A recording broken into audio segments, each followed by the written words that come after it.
Welcome to the Greg's Review Show today. Today we're going to talk about a very, very important topic today, something that's plaguing our nation and it's really hurting us on the border. And without further ado, we're going to get into this video which talks about the migrants crossing through the Mexico border. So without further ado, let's get into this video real quick and I'll be back to talk about it. Tonight we have new video just into Outfront. This is video from the southern border. We have a drone there that captured of migrants illegally crossing into California and heading towards U.S. Border Patrol officers. They were able to evade Mexican authorities who say they're ramping up enforcement on their side of the border. Migrants from reaching the U.S. So our David Culver is out front there at the border in Tijuana, Mexico. And David, it was you and your team who captured this video of these migrants as they were crossing the border. What did you see? How did they do it? Hey there, Aaron. Yeah, we're here with migration officials from the Mexican side. We've been spending the past couple of days trying to get a better sense of revamped efforts, trying to stop folks from crossing. Having covered this for now several months and going back to the year, this is the toughest level of enforcement I have seen at the U.S.-Mexico border, and it's coming from Mexico's side right now. And the video that you pointed out, we were there with Mexican officials as they were showing us some of the vulnerable spots on the wall. And that, to answer your question, is how many of these migrants are still getting through.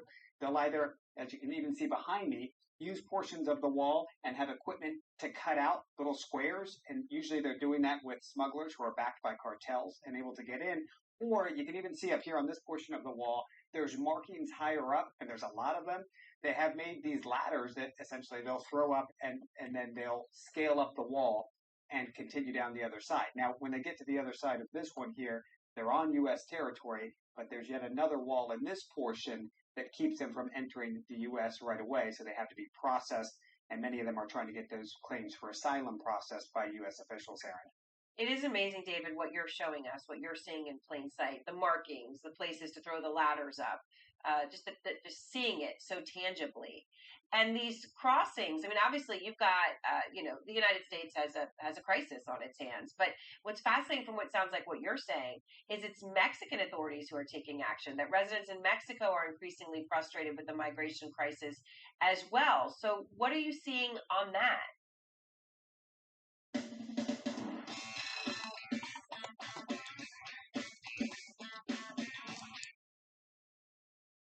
So we were hearing that, and we wanted to see it firsthand, Aaron, and that's why we came down here and wanted to spend some time with Mexican officials and to see what they have put together as far as these new efforts is quite striking because it is, in many places along the border, much more than you'd see from the U.S. side as far as a law enforcement presence. As far as what residents think, and I'm going to show you where we are because this gives a better context. This is actually a neighborhood here. If you pan, this is a private community that backs up right to the U.S.-Mexico border.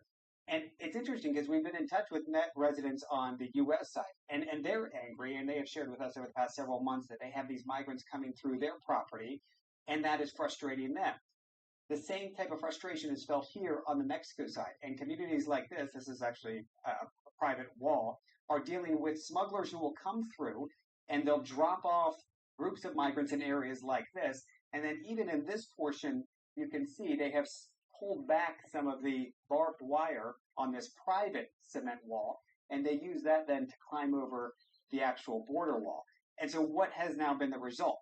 Well, the folks in this community have petitioned their state's governor of Baja California, who in turn has had the Mexican National Guard, and we saw this just a couple of hours ago, patrolling neighborhoods like this one. So you have to imagine that, Aaron. You have in your own community National Guards member, at least here on the Mexico side, now coming through and setting up camp in some places to patrol. And tomorrow we're going to have much more on some of the remote camps that Mexican officials have deployed to and set up an infrastructure. And we're going to show you that exclusively when we join you 24 hours from now.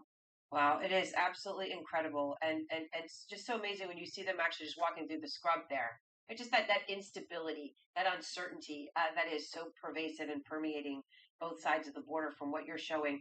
All right, David Culver, thank you. David mentioned, and he will have that exclusive report out front tomorrow, that rare look at the conditions on the ground at some of those remote sections of the border wall where he's going to take you tomorrow, and you don't want to miss that. So we'll see you tomorrow, David.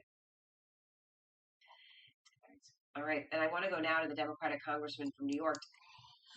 As you can see, we have a border crossing, migrant crossing over in the Mexico-United States border, and it just needs to get done.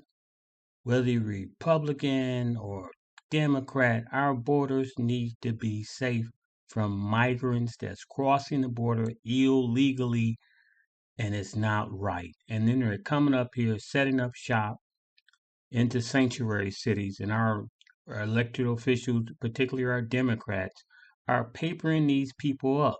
They're giving them housing vouchers, EBT cards, doing all they can to help us, and they're not helping the people that's already here, particularly in Chicago or New York, where you have residents who need shelter, who need certain things, and they can't get it, but they're papering up these migrants, getting them housing and all kind of stuff. And I don't think that's fair. The Bible said charity begins at home first. So I don't have any problem with helping the migrants. I just want them to do it the right way when they cross the border. Do it the right way. Don't just come over here and then all of a sudden these people are getting handouts and stuff that we can't normally get. And I don't think it's fair to the American citizens, to American taxpayers, people that are paying the money so that we can get help. We're not paying for migrants to come over here illegally to cross our borders and to do harm to us. I'm not saying all migrants are bad. No, I'm not. What I'm saying is they need to do it the illegal way when they're crossing the border. And I think our borders should be tightened enough. We have all kind of countries are threatening us, and the last thing we need is a dilapidated border. And anybody crossing about it or crossing through is not a good thing. So that's one thing I do agree with President Trump, uh, that those borders needs to be uh, secure. We have to secure our borders, and I hope that the Democrats are really taking a look at this thing because it's a serious, serious crisis. We need our borders protected from terrorists and all kind of folks who's coming over here illegally and doing harm to us. So that's it, folks. I thought I'll bring this great, great message to you. Thumbs up, like and share this video. Please help support us through the Greg's Review Show, through Cash App, $, Man Trap. Any donation, anything would greatly appreciate it, and it will really, really help us. God bless you, and thank you for looking at the video. And you have a wonderful, wonderful weekend. Bye bye.